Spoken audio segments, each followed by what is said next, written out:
నమస్కారం. నేను చందు. మార్గాన్వేషణ. ఆధ్యాత్మిక జీవితం చైతన్యం, ఉల్లాసం, ప్రకాశవంతం. జీవితంలోని ప్రతి క్షణాన్ని ఆస్వాదించడానికి ఆధ్యాత్మికత అవకాశం కల్పిస్తుంది.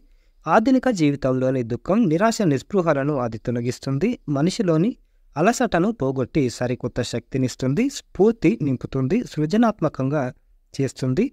మనిషిలో అత్యంత శక్తివంతమైన కోణాన్ని ఆత్మజ్ఞానం పరిచయం చేస్తుంది. ఆధ్యాత్మిక జీవితం అంటే అలంకరణలు, ఆహారపు అలవాట్లు, జీవన శైలిని మార్చుకోవడం కాదు. అది దృక్పథంలో మార్పు, స్వార్థం నుంచి సమర్పణలోకి, లాక్కోవడం నుంచి ఇవ్వడంలోకి, నా నుంచి మీకు తదితర ఉన్నత సాధనాలకు అనుగుణంగా మనసును విస్తరింపజేయడమే ఆధ్యాత్మిక జీవితం. ఎవరైనా సరే చేసే పని పట్ల మక్కువ చూపాలి. క్రీడాకారులు తమ క్రీడకు అంకితమై ఉండాలి. కళాకారులు తాము ఎంచుకున్న రంగాన్ని ప్రేమించాలి. పనిని యజ్ఞ స్ఫూర్తితో చేయాలి. సేవ, త్యాగం, ఉన్నత ఆదర్శం వైపు దృష్టి పెట్టినప్పుడు అప్రయత్నంగా విజయం, శ్రేయస్సు సిద్ధిస్తాయి. జీవించడానికి ఒక పెద్ద కారణం విలువైన లక్ష్యం ఏర్పరచుకోవాలి. భౌతిక సుఖాల స్థాయి నుంచి ఒక దృఢమైన భావోద్వేగ ప్రేరణకు ఎదగాలి. ఈ భౌతిక పరిమితులను అధిగమించినప్పుడే అద్భుతమైన పనితీరు కనబరిచే అవకాశం కలుగుతుంది. ఒక ఆధ్యాత్మిక లక్ష్యాన్ని ఏర్పరచుకుంటే అసాధ్యం సుసాధ్యమవుతుంది.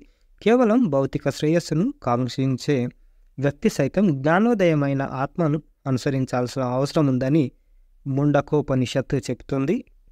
కోరిక నెరవేరినంత కాలం మనసు ఆందోళన చెందుతుంది. అది నెరవేరినప్పుడు మనసు ప్రశాంతమై మనిషి సంతోషంగా ఉంటాడు. వస్తువుకు ఆనందాన్ని ఆపాదించడం తప్పు. వస్తువులోనే ఆనందం అంతర్లీనంగా ఉన్నట్లయితే అదే వస్తువు అందరికీ ఒకే రకమైన ఆనందాన్ని కలిగించాలి. కోరికను అధిగమించగలిగినప్పుడే నిజమైన ఆనందం సిద్ధిస్తుంది. ఎవరికి వారు అంతరంగంలోని మూలాన్ని కనుగొనడానికి తమలోకి తాము జరిపే అన్వేషణే ఆధ్యాత్మిక ప్రయాణం. ఆ మూలాన్ని చేరుకున్నప్పుడు ఇక బయటి ఆనందాన్ని శోధించరు. చాలా సందర్భాల్లో జీవితాన్ని అనుభవించి రోజువారీ ఉనికి కంటే వేరే ఏదో ఉండాలని నిర్ణయానికి వచ్చినప్పుడు ఆధ్యాత్మిక ప్రయాణం మొదలవుతుంది.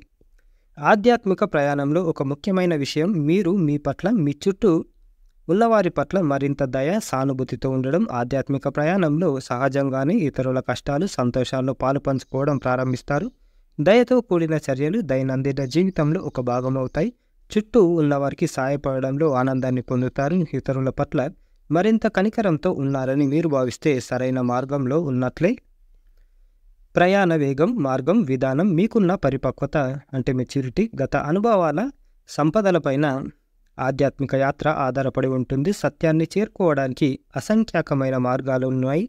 ఎవరికి ఏ మార్గం ఉపకరిస్తుందో చెప్పలేం. అయితే మార్గనిర్దేశం చేసే గురువులున్నారు. మానవ జన్మ ఎత్తిన ప్రతి ఒక్కరూ హృదయాన్ని ధర్మక్షేత్రంగా, మనసును మర్మక్షేత్రంగా, జీవితాన్ని శాంతి క్షేత్రంగా, జీవనాన్ని ఆనంద క్షేత్రంగా తీర్చిదిద్దుకునే ప్రయత్నమే ఆధ్యాత్మిక సాధన అని మంత్రవాది మహేశ్వర్ గారు రాసిన అంతర్యామి ఇది మార్గాన్వేషణ.